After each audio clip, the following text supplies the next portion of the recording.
Blessed be the name of the Lord. The book of John, chapter 19, verse 1. Kaya't ipinakuha ni Pilato si Jesus at pinahagupit. Ang mga kawal ay kumuha ng halamang matinik, ginawa itong korona at ipinutong kay Jesus. Siya rin ay sinuotan nila ng balabal na kulay ube. Lumapit sila sa kanya at sinabi, mabuhay ang hari ng Hudyo, at kanilang pinagsasampal si Jesus. Lumabas muli si Pilato at sinabi sa mga tao, iharap ko siya sa inyo upang malaman ninyo na wala akong nakikitang dahilan upang hatulan siya. At lumabas si Jesus na may koronang tinik at balabal na kulay ube. Sinabi sa kanila ni Pilato, pagbasdan ninyo ang taong ito. Pagkakita sa kanya ng mga punong pari at mga bantay, sila'y nagsisigawan. Ipako siya sa krus! Ipako siya sa krus! Sinabi ni Pilato, kayo ang bahala sa kanya at magpako sa kanya sa krus, dahil wala akong nakikitang dahilan upang hatulan siya. Sumagot ang mga Hudyo, mayroon kaming batas at ayon dito ay nararapat siyang mamatay, sapagkat sinasabi niyang siya'y anak ng Diyos. Nang marinig ni Pilato ang sinabi nila, lalo siyang natakot. Muli siyang pumasok sa palasyo at tinanong si Jesus, taga saan ka ba? Subalit hindi tumugon si Jesus.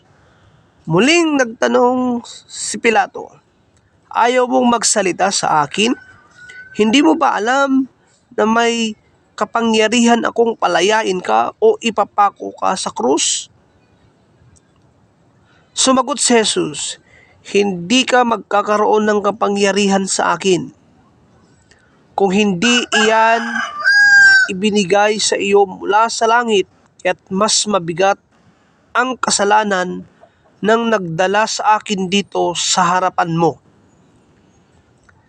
Nang marinig ito ni Pilato, naghanap siya ng paraan upang palayain si Jesus. Ngunit nagsisigawan ang mga Hudyo, kapag pinalaya mo ang taong iyan, hindi ka kaibigan ng emperador. Ang sino mang nagsasabing siya'y hari ay kalaban ng emperador. Pagkarinig ni Pilato sa mga salitang ito, inilabas niya si Jesus at siya'y umupo sa upuan ng hukom na nasa dakong tinatawag na plataporma, Gabatha sa wikang Hebreo. Araw noon ng paghahanda sa Paskwa at mag-aalas 12 na ng tanghali.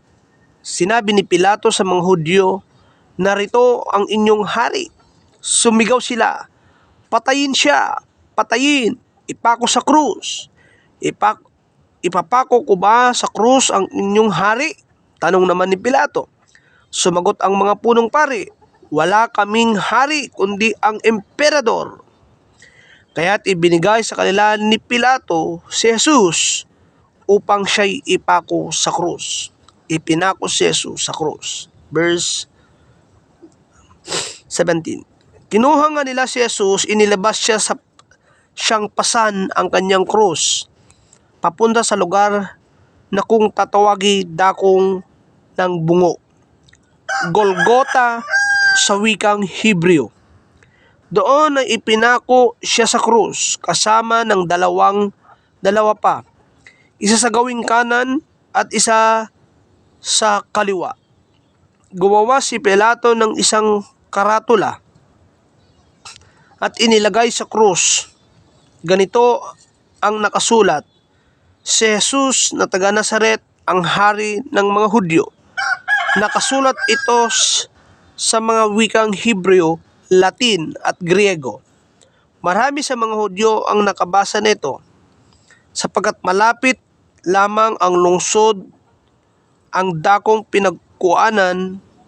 kuan kay Jesus. Kaya't sinabi ng mga punong pari kay Pilato, "Huwag ninyong isulat ang hari ng mga Hudyo, kundi sinabi ng taong ito, ako ang hari ng mga Hudyo." Ngunit sumagot si Pilato, "Ang naisulat ko na."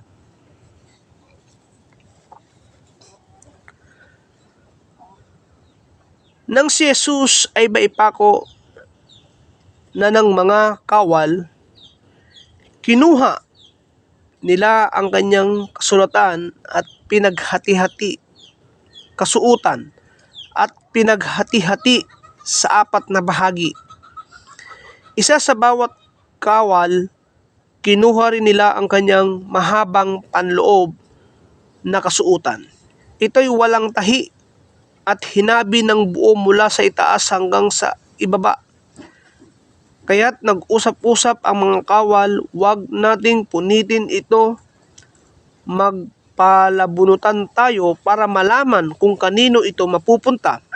Sa gayon, natupad ang isinaad ng kasulatan. Pinaghati-hatian nila ang aking kasuutan at para sa aking damit sila'y nagpalabunutan. Ganoon nga ang ginawa ng mga kawal. Nakatayo sa tabi ng krus si Jesus, ang kanyang ina at ang kapatid nitong babae, si Maria na asawa ni Cleopas at si Maria Magdalena. Nang makita ni Jesus ang kanyang ina at ang mga minamahal niyang alagad na nasa tabi nito, sinabi niya, "Ginang, narito ang iyong anak."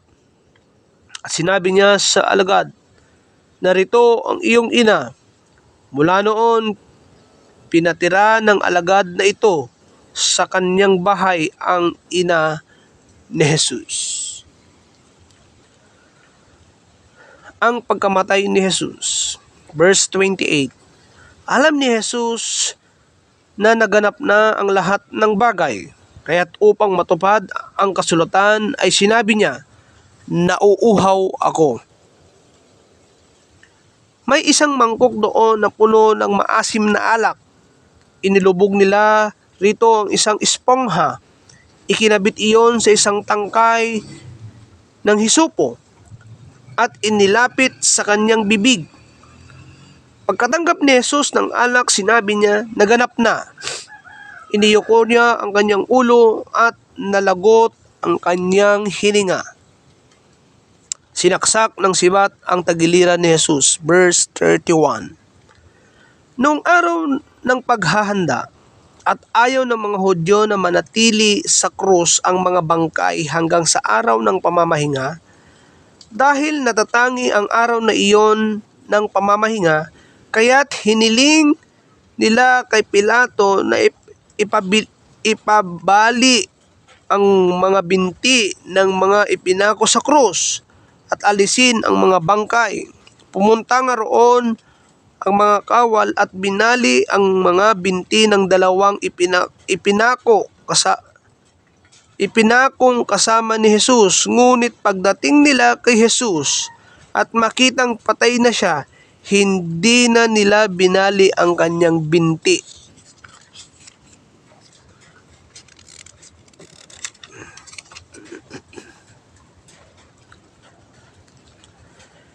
Subalit sinaksak ng isang kawal ang tagiliran ni Jesus sa pamamagitan ng sibat at agad lumabas doon ang dugo at tubig.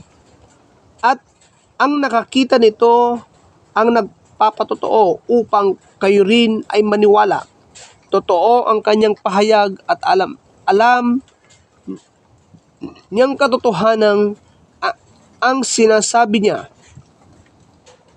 Nangyari ang lahat ng ito upang matupad ang sinabi ng kasulatan.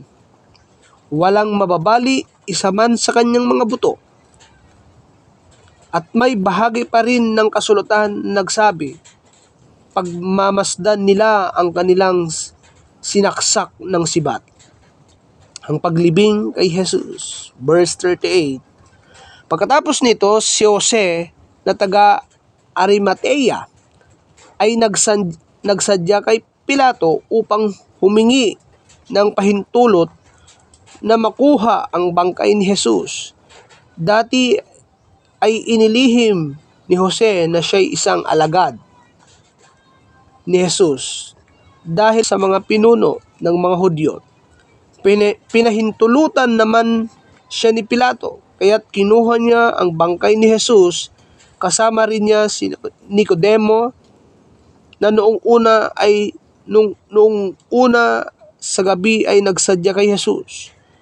May dala itong pabango, mga 30 kilong pinaghalong mira at aloe. Kinuha nila ang bangkay ni Jesus at nilagyan ng pabango at binalot ng telang lino.